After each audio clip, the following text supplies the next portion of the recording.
Hello, everybody. Welcome to Crossing Cultures with Christina Luna. And today it's not only Christina, like always, we have an amazing, interesting guest with a great story, with an expertise in a subject. And today we have Sandra Muller-White from Haiti to the United States.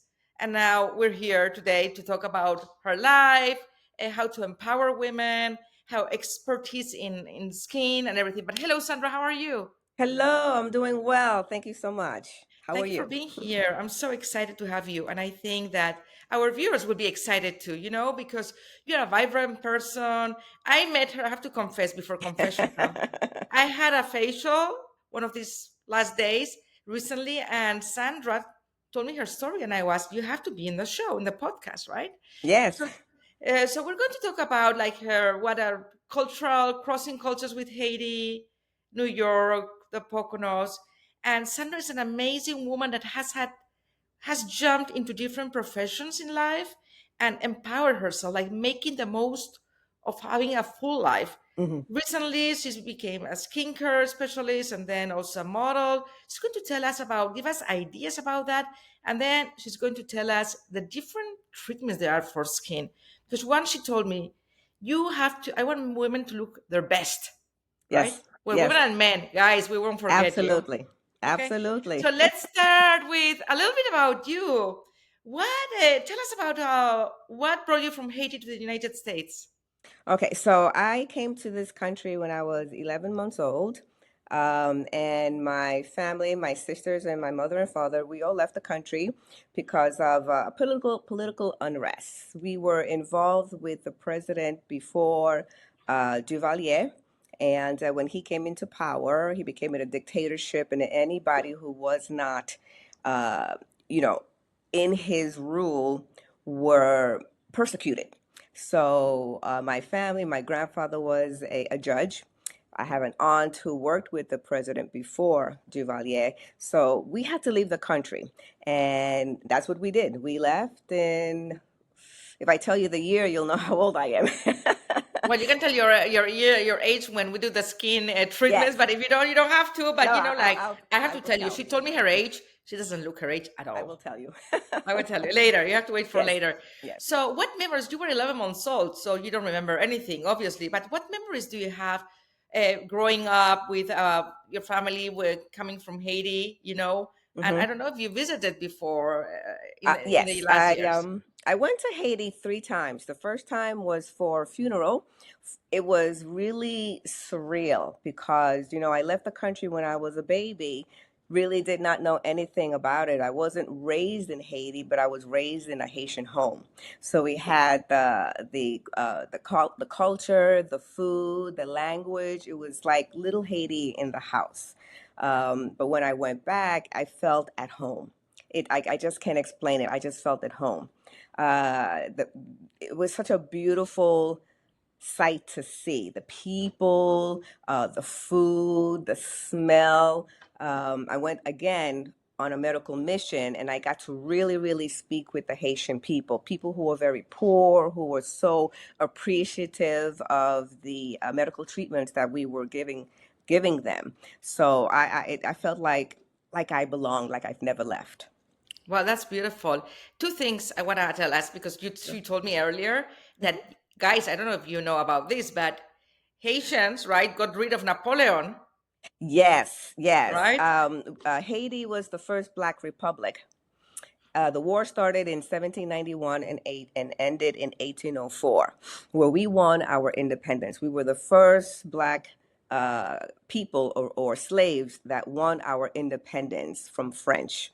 And Toussaint Louverture and Dessalines went on and helped out other countries like Colombia and I think Venezuela. There were other countries that they also aided in becoming free from their oppressors. That's great. And how is it like? How is it like growing up in a Haitian home, as you said? Tell me some flavors, smells, memories, traditions. So it was very, very challenging because, we in the home, everything was Haitian. Out of the home, everything was American. What is a Haitian home? A Haitian home is you're not allowed to have sleepovers. It's funny, it sounds funny, but we were never allowed to go and sleep over a person's home unless it Why was is a that? family member.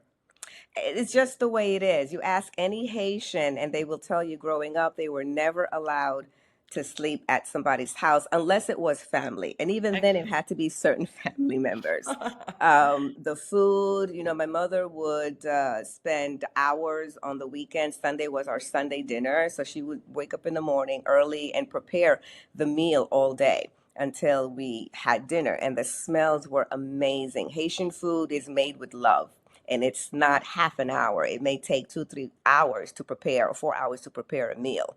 Um, the language, we spoke French, we spoke Creole, and there was English, but not as much. We were only allowed to speak English if we were talking to, if friends came over the home. But other than that, we only spoke in French and Creole. Interesting. And what is about the food? Tell us, what are the flavors, the smells? What kind of food do you eat? So we have a very popular dish. It's called griot, which is a grilled pork, and that is amazing. And we also have this seasoning is called epis. I think for you it's called sofrito. It's like a sofrito, but we have our version of sofrito. Sazon. Yeah. Yes, yes. Yeah, So yeah, we have yeah. our version, and that's put in every meal. We saturate the meats overnight. First of all, we clean our meat. A lot of people don't clean their meat. So I think it just I stems would clean from, it. Yeah. yeah, it stems from, having fresh protein. You go to the backyard, in Haiti, you take your chicken, you kill it, and then you prepare it, but you have to clean it. So we use vinegar, we use lemon to really, really clean the meat, and then we season it overnight, and then we either bake it or we fry it. We have rice and beans. We make the bean sauce in a pressure cooker. I would every Sunday I would hear that I can't wait. noise. I have to be invited by Sandra for a Sunday meal, Oh, one of the Haitian. absolutely, And absolutely. we have to video it so to show our listeners. Yes, That sounds amazing that your family, like you grew up with the traditions where your yes, family came from. yes. That's beautiful. Thank you for giving us a glimpse of crossing culture. We just crossed the culture from Haiti now to the United States. And now I want to know, Sandra, when you told me your story growing up, I wanted, and this is a segment of empowerment, Hmm. how to empower a woman, right? Tell us your career, your different choices, because I was so amazed and impressed because this is about how to empower yourself in the different phases of life. And when you told me your story, I felt like, wow, this woman has lived and lives life to the fullest. Hmm. Yes. So So let's empower our listeners, our viewers with that. sure. So it started right into my senior year in high school. I had told my mother, I was so excited. I told her that I wanted to be a veterinarian. And of course, to my surprise, she didn't think that was a good idea. And I'd ask her why, and she said that animals in Haiti were more for a purpose. If you had mice, you had a cat. If you wanted protection, you had a dog. So, the love and caring for the animal was not in the Haitian tradition. So, to my surprise, I was so disappointed. And when I told her, well, at that point, I wasn't going to go to college, well, that didn't go well. No, I can see That didn't that. go well. It didn't go well with her, but I had to go to college. So I figured, well, you know what? My sister is a year ahead of me, so she was in college. She was going for psychology, and I said, okay, fine. I didn't have a backup plan, so I said, I'll do psychology. Well, okay. I started at a college, and I didn't like the school too much, so I transferred to another university close to home, and I said, okay, let me go for this psychology. But when I joined the college, there was theater, and I decided to become a theater major. All right, without even telling her, I said, I'm going to become a theater major. I did that for about a year and a half, and I saw and I thought about it, and I said, you know what? I really didn't want to be a starving artist. So let me go back with this psychology. So I ended up graduating with a bachelor's degree in psychology, and then I said, well, what do I do now? I didn't know what to do. And I decided, well, let me go for my master's. So I went for my master's at Fordham University for adult education and human resource development. And about a year after that, I started working at a college, the College of New Rochelle. So I did that for about 17 years. Within those 17 years, my boss said, hey, why don't you teach? And I teach. I said, I have no background in teaching other than what I've learned with my master's. And it was an adult program, so I fit right in. So I did that for about 5, 6 years. I taught adults on how to go back to school, how to prepare resumes, how to, shift their lives and do something different. And I did that. And after a while, I wanted to start a family. So I had 3 children. My husband wanted to move. And I was like, well, where are we going to move? And he said, what about the Poconos? And the only thing I knew about the Poconos was, resorts. And I was like, okay, am I going to find a job as an educator in the Poconos? So I decided, I was, thinking to myself, and I think I had said that, so I'm very spiritual, so I'm always talking with God. And I said, well, tell me what I need to do. And working still at the college, I was telling my boss this. I said, I need to do something that's going to guarantee me a job when I move to the Poconos. And she said, well, why don't you go for nursing? From And psychology to nursing. for What a nursing, shift. yes. And I was like, nursing? I never really, it's funny. I want to tell you something. Growing up, I wasn't interested in anything like that. In the Haitian culture, you're a woman, you can either be a nurse, a doctor, and I was like, no, no, no, I would never want to be a nurse. That wasn't in my story. But when she said that, and she said that you can go for free, I'll let you go do your clinicals during company time, and I was like, wow. Maybe this is a sign. So that It's a- door was open to me, and I took the opportunity, and I am so happy I did. That was one of the best decisions I decided to do, was to become a nurse, because in the nursing field you can do anything. If you're in one field, you don't like it, you can go somewhere else. I started at Mother Baby in New York for a little bit, and then we moved to the Poconos, and I did home care for a little bit. I was certified in wound care, which I love. The skin, I love. The We're worse going to the talk about skin. skin. Yeah, we're going to talk Yes, yes, about yes. skin So later. that's how the skin story began for me. Is I became a certified wound care nurse, and I did that for about 6, 7 years. I went to people's homes, and then I decided to work at a wound care center. So I did that for a few years. And while at the wound care center, I was thinking of better ways to help heal certain wounds. So a doctor and I talked together, a vascular surgeon and I talked together, and you know he's like, well, why don't you create something? And I did, and it took 3 years, and I have a patent on a special wrap for the legs, for vascular legs. So I have that patent now that I'm trying to sell. So if you know anybody who wants to buy Hey it, guys, you you know that. know, Put it in comments. I'll put you in contact with Sandra. Yes, absolutely, Sandra's taking the opportunity in this podcast to sell her patent. You see yes, it? Yeah, it's taking the yes. opportunities. And then how do you get to the skin? Okay, so after doing skincare for a while, I have my ex boss at the wound care center. I was talking to her, and I told her that I wanted to do something different. And she said, well, why don't you go and see this doctor that I get my Botox and fillers from? And I was like, "Oh, okay." So I put together some sort of a business plan, and I spoke to her. Oh, before that, what I decided to do was to become my own boss. So I bought equipment for microneedling. I learned how to do that, and it was a shot in the dark. So I went to Dr. Kipovas, and I told her about what I wanted to do, and she said, well, I'm not looking for an employee, but you can be an independent contractor here. And I said, okay, I'll do And that that's what you also. are. So that's what I am, and I've been doing it for the last 3 years, which is And awesome. how is it for you? How is it working out? I love it. I totally love it, because the difference between wound care and cosmetic skin care is, you're dealing with sick people with wounds, and cosmetic, it's healthy people who just want to look better. They want to look beautiful and they want to look better. So I decided, you know what? I want to stay with the skin because that's my specialty. And I decided to start working with Dr. Kippa Voss. And it's been a pleasure.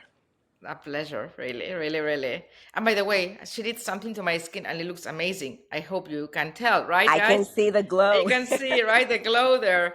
Okay, that, and you are also, let's add a little piece before the break, a model. How did that happen?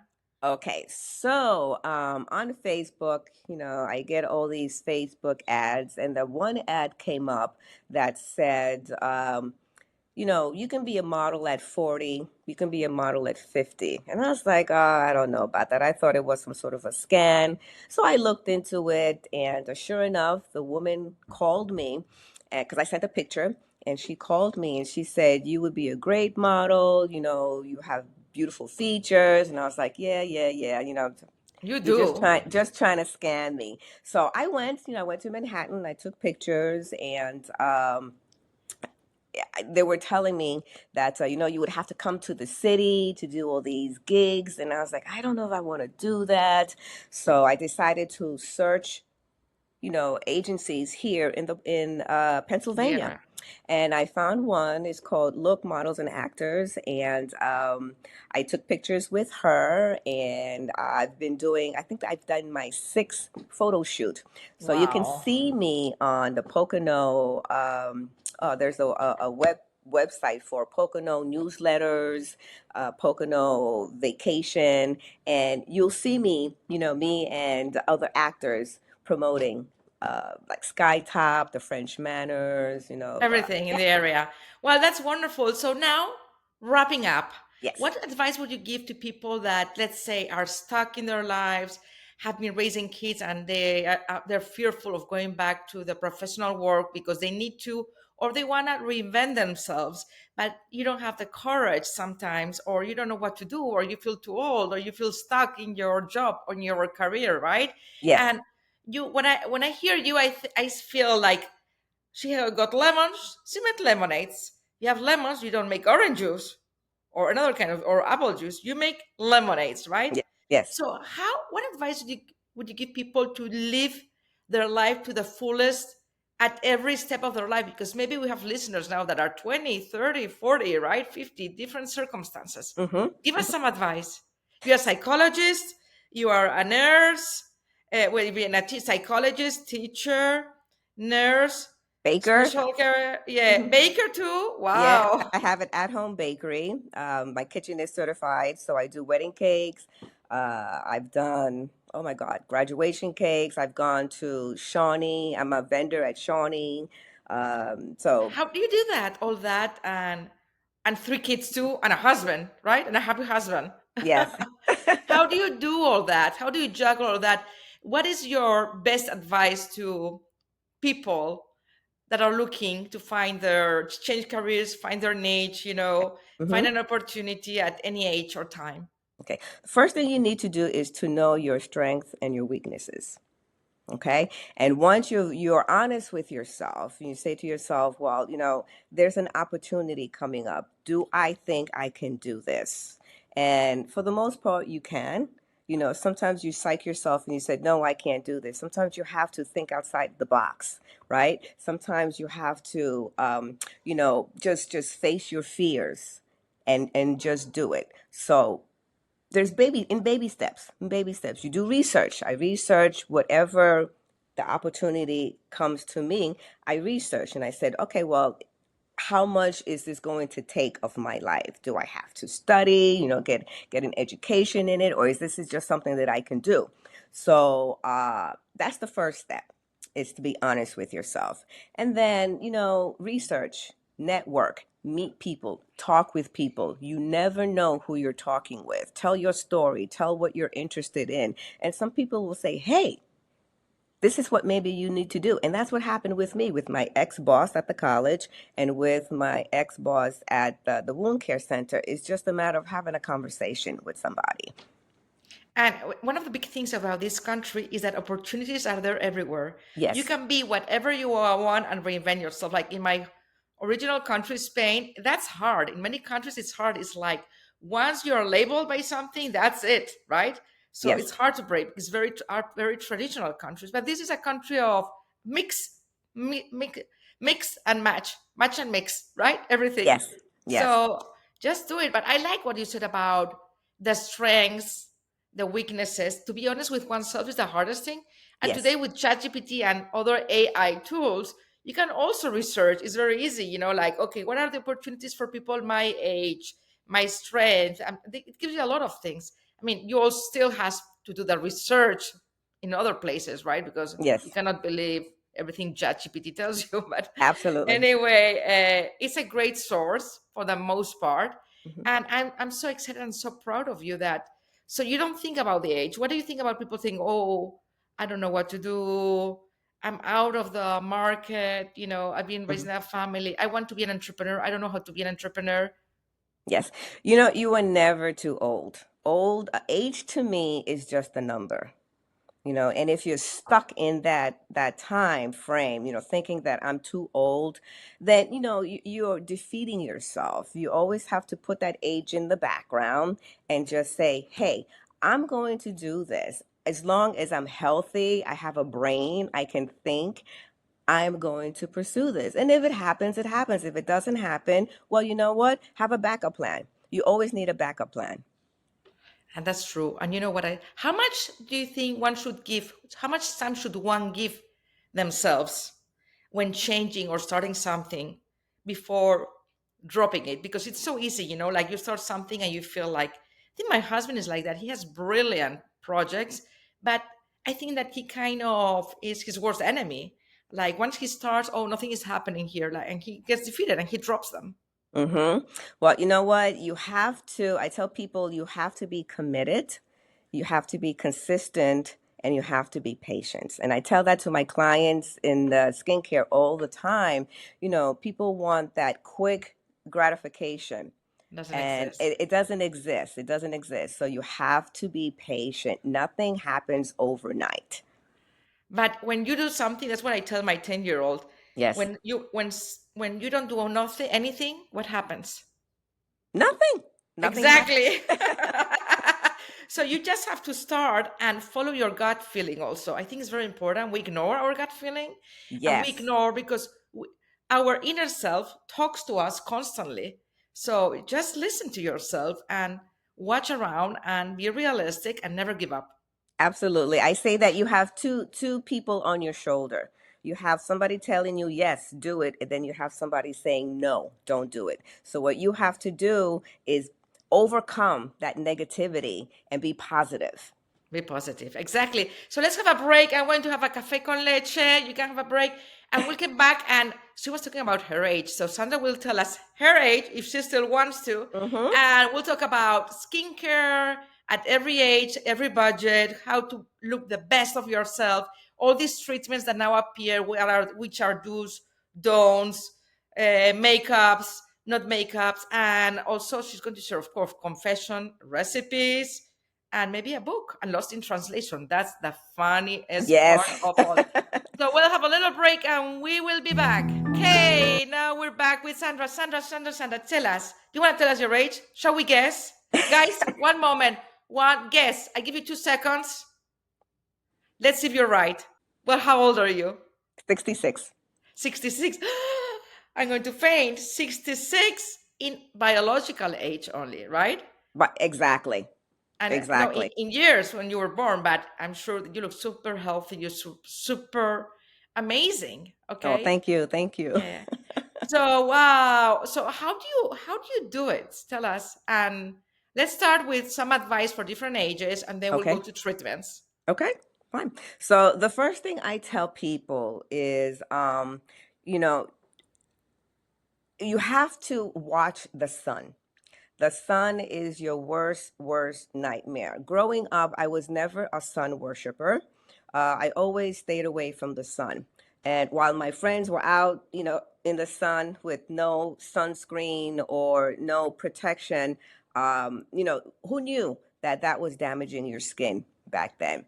But I stay away from the sun. I watch what I eat. I also use products that are made for my skin.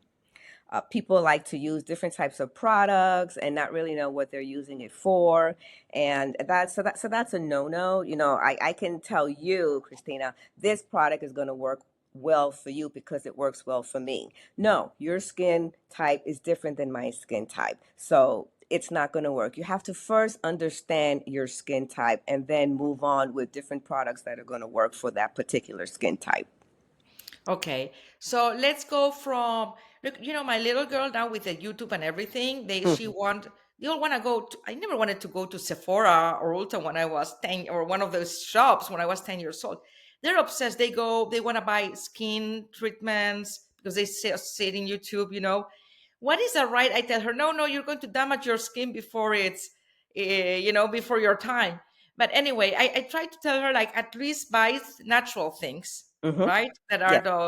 Don't have any chemicals.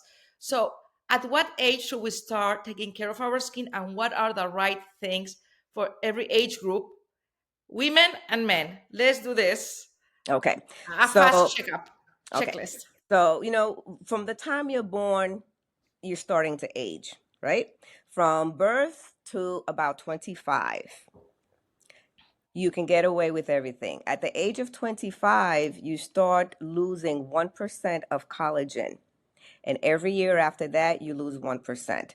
So, for young people, boys and girls, all they really need is a gentle cleanser, a light moisturizing cream, and sunscreen.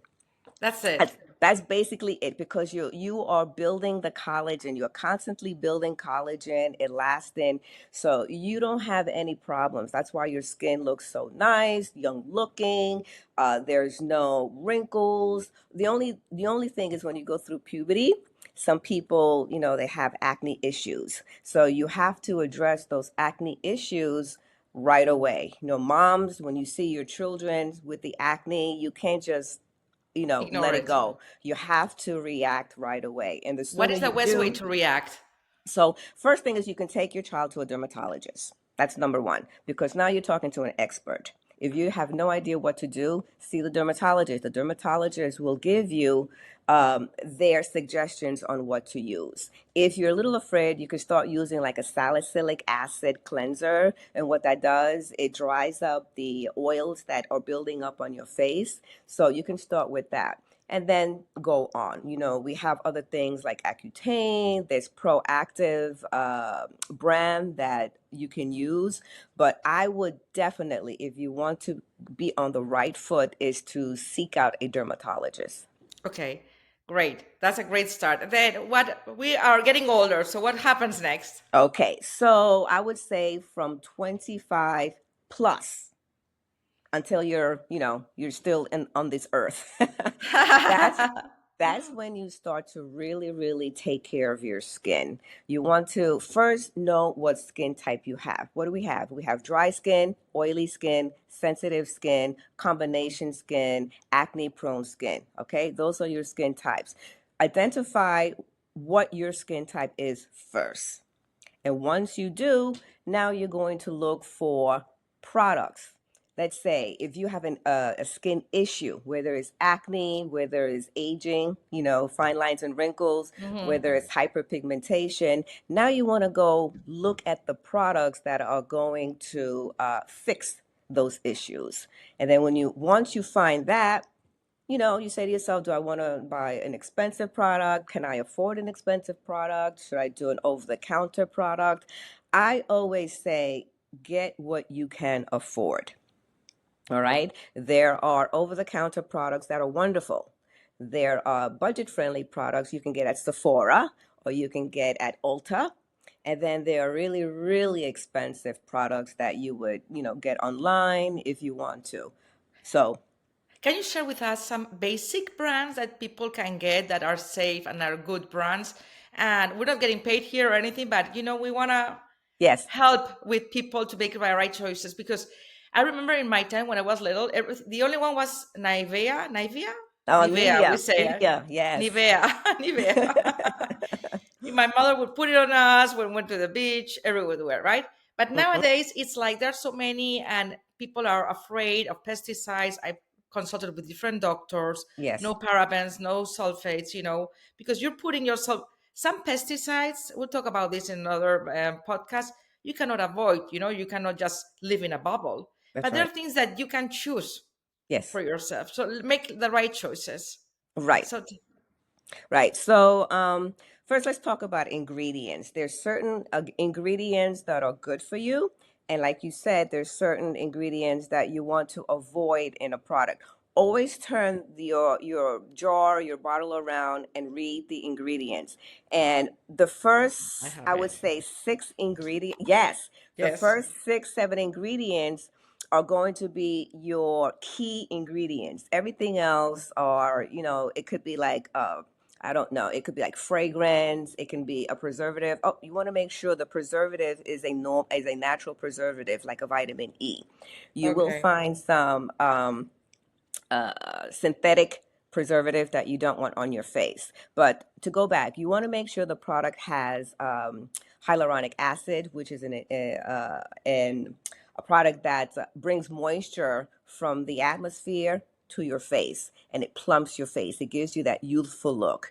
You want to make sure you have products like niacinamide, which also helps to repair the skin. You want retinol or retinoids are very good. It's a very, very good product, but very misunderstood.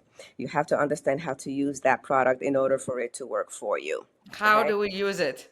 So retinol is a vitamin A derivative, and you have to start at the lowest dosage, which is 0.25. You put that on your face twice a week in the evening because it doesn't play well with other products. Okay, so you use it twice a week for a couple of weeks, and then use it another day until you're doing it every day with that low dosage. And then you kick it up to zero point 0.5, and you do the same thing again until you're doing a 1%. Anything after 1% is going to be prescription from a dermatologist. But I think at 1%, if your issues are not that bad, you can stick to 1% and just keep using it twice a week, and then work your way up until you're doing it every day. Now, So, there are some people who are a little impatient, and they want to go from point 0.5, from 0.25 to zero two. point 0.5. And so there's a little hack. What I would suggest is you would cleanse your face with a cleanser. Instead of putting the retinol right away and going to bed, what you can do is you can put a moisturizing cream first and then put the retinol on. So what that does, it absorbs into your skin at a slower pace, reducing the effects of getting irritated. So that's a little Okay. hack, little secret. Okay. Great, great, great. We love it. So we were going back to the ingredients. What should it have? Like you said, what to avoid, and what are some of the basic brands that one can find that are safe All to right. use? So you had already mentioned what you should avoid. Your paraffins, mineral oil, petroleum. You want to stay away from those products. Anything that is going to clog your pores. And those products will clog your pores. But a vitamin C is very good if you have hyperpigmentation. It'll help with brightening of the skin. If you have rosacea, which is reddening of the skin, you want to make sure you have some sort of a product that's an anti-inflammatory that'll calm the skin down. Melasma, which is dark spots on your face. Again, a vitamin C is very good. Kojic is a natural bleaching agent. You can use that. That comes in a soap. Use that at nighttime. What else? There's so many different things, but those are the key products that you need to make sure are in the ingredients. Okay. Okay, And what are some of the brands that we some can of the brands. use? So budget-friendly products that are very, very effective. One is CeraVe. That's a wonderful product. I don't know if you ever heard of CeraVe, Yes. but CeraVe, it's great. You can Even get it for kids, even for lotion, right? for lotion. It has retinol. There are sunscreens. There are so many things that CeraVe has, and it's very, very budget friendly. The Ordinary is another one. Neutrogena is another one. Olay is another one. There's so many. So those are the key ones that are very popular. And Sandra, is more expensive better? That's the elephant in the room. That's the elephant in the room. You know what? It really depends. It really depends on the product. As long as the products have those key ingredients.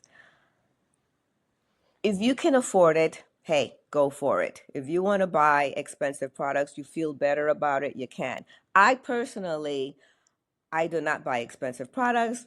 I buy over the counter products that are budget friendly because, I like to use my money for other things, for procedures, maybe for vacation. I'm So not going to spend a lot of money on a product that I know I can get something cheaper. It'll do the same thing.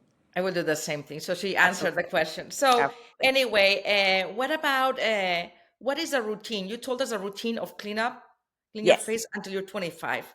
Now we talked about key ingredients, some brands. What would be an effective routine? Because I buy things from a natural, online natural, because I want all natural. I don't know if it makes sense, but I suddenly have like vital lipids. I don't know what it is, serum, another serum with vitamin C, B, E, so many things. It's like, okay, what do we need to use? What is Hmm. the basic and optimal? Okay, so you just said it. You have all these different products in your drawer that you probably used a couple of times and then you didn't see anything and then you just put it back in your drawer, right? So you have to give your products at least 3 months to see if it's going to work because your skin turnover has a cycle. Like you have a hair cycle, right? You have a menstrual cycle. Your skin has a cycle. Every 28 days, your new cells they move up to the surface of your face in 28 days. So you have to give it at least a month. But optimum recommendation is 3 months. You use a product and you don't use too many different products on your face because it's your face is going to be angry and your face will let you know. So you want to use one product, use it for a month. And if you find that it's working for you, continue using it. If you find that the product irritates your skin, well, say to yourself, well, did I do something wrong? Am I using a high dose? Should I use a lower dose? Try it for a couple of weeks. If you find that after a couple of weeks your face is okay with it, it was just a matter of your skin getting used to. But if you find that after a week or two your face is still irritated, that is not for you. That product is not for you. But again, it all goes back to you have to understand your skin type. You have to understand why am I buying this product? If I How can you have find your skin type? your skin, well, your skin type is again oily. If you have the T zone, if you're Yeah. oily here, that's called Okay. combination. Okay. Okay. If you have oily skin all over, It's that's oily. oily skin. Now, if you have a dry skin, you can tell if you clean your face with a gentle cleanser and right away your face feels very dry that you have to put something on, that's dry skin.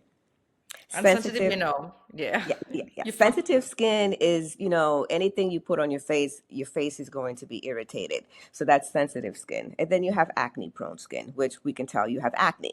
So those are your skin types. Once you understand what your skin type is, then now you can look at products that are going to help your skin. And there is a routine, you're right. You have your AM routine, you have your PM routine. And I say keep it simple. Just keep it simple. Use a cleanser. You use either a cream or a serum for your skin issue, whether it is maybe acne prone skin, fine lines and wrinkles, hyperpigmentation. You use let's say hyperpigmentation for example. You would use your vitamin C, right? Because that'll help brighten the skin and sort of like lighten the hyperpigmentation. After you use that, then you're going to put your moisturizer. But you have to give time. Couple of seconds, let it dry on your skin. Don't put one after another. Let it seep into your skin. if even if you're a rash, it's a couple of seconds Couple only. of seconds, let it dry into your face, and then after you put your moisturizer, you put your sunscreen. Very, very important is the sunscreen. What number is an ideal number? 30, 40, 50, I 70? would I would start minimum of 30. 30. Definitely minimum of 30 and then work your way up. If you have very sensitive skin or you're very pale, you can go up to 55, 45, there's even 100, And for that's kids me. always too, right? Yes, absolutely. Even if it's a Absolutely. cloudy day, Even a even if it's cloudy day. winter. If it's a cloudy day, if you are in your room and you are by the window, the sun is coming through the window and is affecting your skin. You're in your house, your Wow. laptop, the light you have in your room, all that is going to affect your face. On a cloudy day, the sun will go through the clouds and will still affect Wow. your face. Yes. Yeah. Incredible. Yeah. Incredible. And what would be a PM routine? PM routine is, of course, you're going to cleanse your face, okay, because you want to get rid of all the pollutants from the day. And then you would use either your moisturizer, nighttime moisturizer, and go to bed. Or you can use, the retinol if you want to use Only retinol. at night, the retinol. Only at night, as I said, it doesn't play very well with other products. It likes to have the spotlight. And the serums that are no, like are useful, the serums that are so in style. The serums that are in style, again, they need to have those ingredients. Like hyaluronic acid is very good for your skin. Vitamin A, C. This one has vitamin C, B, E, and ferulic serum, whatever that is. So you said vitamin C. Vitamin C is very good. And now vitamin C you only use during the day. That would be your morning routine. You don't put it on at Mm. night because it's you're putting it on for the sun. To keep your face away from the sun. So you would use vitamin C in the morning. You use your serums in the morning. You're going to use your sunscreen in the morning. You're not going to use your sunscreen at night. So if you have a moisturizer that has a sunscreen in it, you don't want to use it at night because of the sunscreen. Find a moisturizer that's a night cream on its own. Um, so that's what I would do. Exfoliating is another important thing. You should exfoliate your skin at least once or twice a week. And what does exfoliating does? When the old cells are on your skin, you wash your face, you get rid of some of the cells. But exfoliating, what it does, it breaks up cells that are still on your skin. So it brightens your skin and allows other products to absorb into your skin. So that's another thing that also is important to add into your routine. Thank you so much. Thank you so much. Well, now we have a big idea. We're going to go into treatments, but different treatments. But I think with this will be part two because we went through a lot of stuff that we need to digest, right? We Yes, need to start using it, right? yes, And let's take a break, and then we'll have a part two. Then we'll have like different treatments that we can do out, well, from other places, professional places, yes. and then we will do also have confessions, a recipe. We want a Haitian recipe. Oh, I hope yes. we will have, right? Yes, absolutely. Okay, so thank you so much for this, and we will be back with part two.